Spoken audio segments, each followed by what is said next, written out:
What is up, Packer fans? Back again. Here we are, week 2, coming quickly. Thursday night football. The Commanders come to town. Jayden Daniels in Washington come to Green Bay to play against Jordan Love and the Packers.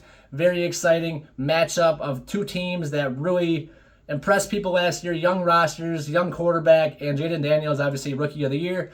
We'll see what he can do in year 2. They are coming off a 21-7, I believe, win over the Giants, but the Giants looked awful. They just looked terrible. I don't know what they're going to do. Hopefully Jackson Dart can start because Russell Wilson's done. But anyway, so Washington played well against the Giants, won a game. I saw a lot of people picking the Giants to kind of upset the Commanders, but Washington came out and did what they need to do. Obviously, Jayden Daniels played great. A touchdown pass, over 200 yards passing, some yards on the ground. He's really a fluid runner, so Packers are really going to have to kind of keep an eye on him, maybe QB spy, something like that. They still have Austin Eckler, who's kind of questionable, banged up. The rookie, Ja'Cory Crocky Merritt. This guy is really good. Krosky Merritt. This guy is really good. He was the leading rusher for the Commanders. They got rid of Brian Robinson Jr. He went to San Francisco. So this guy is definitely a running back in this league, can make some plays. They have Jeremy McNichols as well. And then at receiver, Terry McLaurin, Scary Terry. He's still good. Kind of got his contract after kind of arguing this offseason. Got his money, and then they brought in Deebo Samuel, who's obviously a San Francisco 49er handover from them. And I don't know if he came in free agency, if they traded. I think it was free agency. But a guy that Packer fans know well, Deebo. He's a little bit aged now, maybe not, doesn't have as much in the tank as he used to, but definitely a guy that can run the football, catch the football, yards after catch, things like that. Packers will have to keep an eye on him. They do have Noah Brown, the old cowboy, a guy that the Packers have seen a little bit of. Luke McCaffrey, a guy who probably won't get a lot of snaps, but a guy that they do have. So for the Packers, it's going to come down to, can they get pressure on Jayden Daniels? Can they kind of corral him, keep him in the pocket? Micah Parsons, Luke Van Ness, Rashawn Gary are going to have to do their due diligence to keep him in the pocket. And then obviously up front, got to get a lot of push from Wyatt and Wooden and Brooks, push that pocket forward. So kind of get them pushed outside to the guys, and hopefully they can contain and bottle up Jayden Daniels. Definitely a guy who's exciting to watch, but a guy that can definitely burn you and beat you if you let him. The Commanders still have Zach Ertz, tight end, a guy that Packers know well. He played for the Eagles for a long time. But this offensive line for the Commanders, they really went out and spent some money. They got Jeremy Tunsil. He's bopped around a little bit in the league, but he's really an outstanding left tackle. And then at Tyler Biadasz, the center, he played for the Badgers, but he's a really good center. And then some other fill-ins in the offensive line for the Commanders. So this defensive line, that's where it starts. That's where it ends. The trenches. Can the defensive line for the Packers do what they did against the Lions? Get pressure on Jayden Daniels. Get some sacks. Disrupt some things. We saw Micah Parsons' presence against the Lions, and he has played the Commanders twice a year. So he played Daniels twice last year. He knows what to expect from Daniels. He did get a sack on Daniels last year, so I look for Parsons and the rest of the Packers defense to really kind of spy Daniels and make sure he doesn't beat him with his feet, make him beat you through the air. And I think with this Packers pressure, Packers secondary, and the roaming linebackers, Edgerrin Cooper and Quay Walker, I really think that we can shut down this Commanders team. They didn't look that sharp, that good against the really bad Giants team, so I'm hoping that it kind of carries over and we can really dominate this game at home against the Commanders, week 2 on 9/11, my birthday. Happy birthday. Thank you, guys. And so go Pack go. Let's get this win. I got to see if our defensive line and our offensive line can kind of keep up with these other elite offensive lines in the league. Last year, Detroit really gave us trouble, and the Vikings really gave us trouble. Obviously, the Eagles really gave us trouble.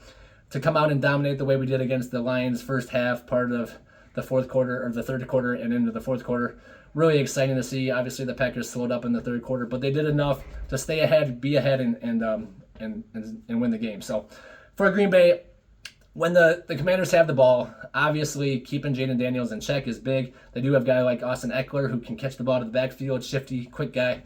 But like I said, he is questionable. Noah Brown also questionable. So some pieces for the Washington Commanders. Obviously, we have to watch out for Deebo. We have to watch out for Terry McLaurin. But for Green Bay, I feel like we match up really well against this team, and they're stronger on the offensive line, but they don't have as good of an offensive line as the Packers do. So I think that we can get some pressure on Jayden Daniels, maybe make him make a mistake, throw an errant throw or something like that. So For the Packers on defense, it's going to come down to just, staying with your man. I was excited about how the defensive front played against the Lions, and then how the secondary, they didn't let anything get beat deep. They didn't let anybody wide open. Preston Smith wasn't covering Justin Jefferson like we've seen in the past. So obviously, different game, different times, different years. But we didn't see any boneheaded defensive calls, any weird things, and I really like what Hafley's doing. Guys are flying around. I don't think I've seen our defense play this way in a long time. And so the way that everybody's just flying around and knows what they're doing and playing fast, that's what we want to see out of this young,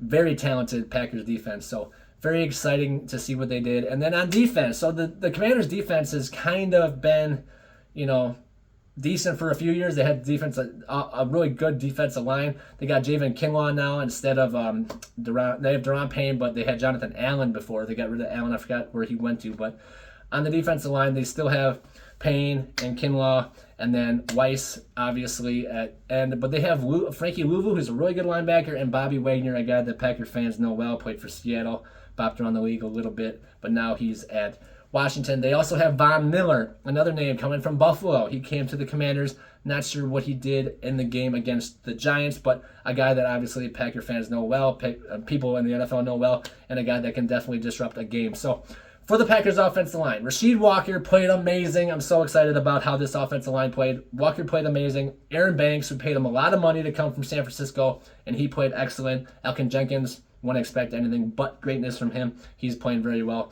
And then that right guard, they kind of had Jordan Morgan in. They had Sean Ryan in. Both played well. Sean Ryan's really a big guy that can run block really well. So I like what he brings. And then Jordan Morgan's a little more fluid in his movements. So, and then right tackle, Zach Tom. He's great. Hopefully he's not injured. I saw him kind of get banged up. He was on the sideline for a little while. We'll see if he's ready to go. Otherwise, hopefully he'll be back in a few weeks. Otherwise, this Packers offensive line just totally stonewalled the defense for the Lions. Aiden Hutchinson didn't do anything, so that's what we're going to look to do against Von Miller and Bobby Wagner and Daron Payne. Daron Payne's a guy that can really wreak havoc from the interior line. So kind of getting guys' bodies on him and making sure that Love can get outside the pocket, kind of avoid that interior rush will be important. So then on the back end, they have Marshawn Lattimore, the ex-Saint. He's a really good corner. He kind of shut down Scary Terry for a little while in the game. But, I mean, not Scary Terry. He's on Scary Terry's team. He shut down Malik Neighbors for a little while when he was playing against the Giants. So Marshawn Lattimore, definitely a good corner. And then Will Harris, a safety. Trey Amos, another corner. I do like them. Quan Martin is a good safety. Just, some names that people might not know of. Obviously, Will Harris, maybe you know the safety, and then Marshawn Lattimore is the name. But kind of a unknown defense on the back end. Obviously, Bobby Wagner's the middle linebacker. He's going to get everybody on the same page, kind of get everything set. But for the Packers, it's going to come down to, can they do what they did against the Lions? Obviously, we started out slow, but the Lions' main objective was stop the run, stop number 8, make sure Josh Jacobs doesn't beat you. Kind of an insult to the young receivers. But Josh even called them out. Hey, guys, if they want to stop me, it's time for you guys to shine. Wicks, nice catches. Reed, really nice catches, even though he should have had the one on the sideline, but not going to call that a drop. And then Dobbs just making plays. I think that's going to be the true receiver one. Obviously, I'm excited to see what Matthew Golden can bring, but Dobbs is a guy that's been here for a while. He should just step up. So for the Packers, can we run the ball a little bit better in the first quarter, in the second quarter, kind of get the ball moving on the ground? Obviously, we scored quick, we scored fast, we scored on each drive in the first half, except for the one right before halftime when we basically got weird field position. But for the Packers, it really was a nice kind of flow to the offense. Guys were open. Love had time. Got so many people involved. Having 10 different receivers catch the ball. I think there was 9 receivers that caught the ball, different receivers that caught the ball in the first half of that game. So for the Packers, it's going to be, can you kind of keep piecing those good days together, get some running game going, open up the play action, and then start taking some more shots. The way the offense played in the first half, the way the defense played in the first half, if they play like that, they can beat any team, anytime, anywhere. I was so excited with what I saw. Normally, I'm very let down week 1. Aaron Rodgers had a string of long week ones where he struggled mightily, like the Saints one year. I think we went down to Jacksonville one year. Like, so to come home and do this against the division rival, the Lions, in a big game is really, really exciting. And now kind of come back and defend our home territory against the Washington, who's another playoff team. If we can start off this year winning 2 games, obviously at home, but against playoff teams from last year, that's going to put a real big spike in what the end of the season may look like if we keep winning and playoff, hopes and seeding. So very exciting time for the Packers. What a big win. And then on the offensive side of the ball, like I said, can these young guys keep kind of developing, really do what they need to do to make plays? If everybody kind of steps up the way they did, we could definitely beat anybody in this league. So on the defensive side of the ball, obviously, Rashawn Gary got a sack, Lucas Van Ness got a sack, Devontae Wyatt got a sack, Micah Parsons got a sack, Evan Williams got an interception last week against the Lions. And so this defense is young and hungry, and we're still the youngest team in the league. So they're going to be looking to do what they did last week, keep the pressure on, keep everything in front of them, rally and make tackles, not let the big play happen. And obviously the catch by Tesla, I got to shout out Tesla from the Lions game. That was quite a catch by the rookie for his first career catch, first career touchdown. Everybody said it looked out, but I thought I saw his feet. But anyway, so for the Packers to shut down all the Lions and then come back this week, early week, like Thursday Night Football, to play against the Commanders. It's going to be a tough game. Obviously, playoff team from a year ago. Jaden Daniels, Rookie of the Year last year. They've got some pieces that we know and respect. Pro Bowl players, Debo and Terry McLaurin. So, and then having a revamped offensive line for Washington. It's going to really be important for guys like Edgerrin Cooper, Quay Walker, McDuffie, those linebackers that kind of feel what Jaden Daniels is going to do. If he's going to run it, he's going to pass it, kind of, just really sniff out those plays. Don't let him beat you with his legs. Don't let him beat you with his arms by scrambling around and making a play. So I really like what I saw out of Evan Williams, Javon Bullard. This guy is a dog. This guy will hit you in the mouth over and over again. And if you knock him out, he's going to get back up and hit you again. So I really like what Javon Bullard brings, just a toughness to this defense. Obviously, you got guys on the back end like X that can just kind of keep everybody together. Keyshawn Nixon played super well. Carrington Valentine played really well. Just super excited about the defense, kind of what each part can bring. Obviously, getting Micah Parsons added to Rashawn Gary and Lucas Van Ness, a guy who I really thought was going to kind of come into his own this season, already has a sack, already looked really good. On some of those plays, he had to kind of kick out as a cover guy, and he made the tackle in the open field. So it's just, this guy's really starting to develop the way we thought he would. And then getting guys like Coley Wooden and Carl Brooks is what I was going to say. Carl Brooks and then Devontae Wyatt all kind of up on the same page and doing what they do. I mean, that play by Wooden at the goal line where the blocker kind of missed him because they were going for Parsons and he just had the guy like right at the one. Pretty cool. And then Rashawn almost got a safety. He kind of pulled Jared Goff out of the end zone.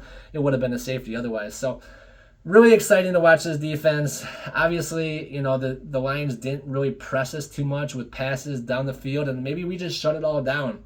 But it'll be interesting to see kind of how we play this Jaden Daniels offense. They have Terry McLaurin and they have Debo. They don't have the list of receivers that the Packers do. And so, shutting down a few players on this offense could lead to a victory for Green Bay. You just got to, not let Jaden Daniels beat you. He is really exciting, really fun to watch, and a guy that not everybody expected to be as good as he is at this stage in his career. So, but special teams now, we got Daniel Whalen. This guy can just punt the ball wherever or however long he wants.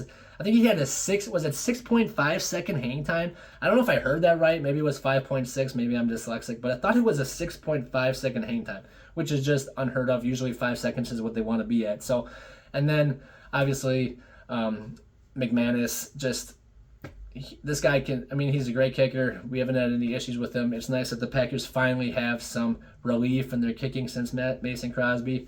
And even with Mason, we was kind of up and down. We didn't know what Mason we'd get each year. So excited to have our special teams kind of really working well for us. Hopefully we can get some more kick returns because they are forcing the kickoff kind of to happen or kick return to kind of happen. Otherwise you get the ball at the 35 if it's a touchback. So I'm excited to see what the Packers can do on special teams, kind of build some more. Obviously, they didn't get a lot of opportunities, which is good because that means the other team is scoring a lot. But we held the Lions to 6 points for most of the game until the fourth quarter. So for Green Bay, another big test against Washington. If they can get through Washington here with the win, then they go to Cleveland, and then they go to Dallas. Dallas could be better than people think, but I think if we can get through this game with a win, we'll be 3-0 pretty respectively, pretty much. Fighting off those Browns, obviously, in Cleveland might be tough. But without Shedeur Sanders starting, I don't think there's going to be an issue. But for the Packers, another big Week 1 win. I think that's, 14 years in a row? Maybe it's 13, but I think it's 14 years in a row. And, starting off the season strong with a W against the division opponent. So now go defend home again against Washington, another team, like I said, that was in the playoffs last year, another team that's got some long playoff run aspirations, and a team that Packers don't play that often. We play them here and there, obviously. I don't know if we played them last year. I forgot now. But I know that Jaden Daniels is definitely a talent that we need to be ready for. Better than Caleb Williams already, I will say that, and more of a threat, definitely running and throwing the ball. So for the Packers, I'm really hoping that we can get off to a fast start again. Get this offense going, have this defense kind of pin their ears back and be able to go after Jaden Daniels, not let him, make too many big plays, and get this win. So go Pack, go. Thank you guys for watching. Don't forget to like and subscribe. Packers, let's see, this one, I think it'll be a more tough game. I'm still going to say, let's say 28 to... Ooh, I don't want to make it that close. 28-24, 28-17 sounds too... we'll do 28-17. Packers defense holds the Commanders to under 20 again, and the Packers go off to win 28-17. Go Pack, go. Thanks again for watching.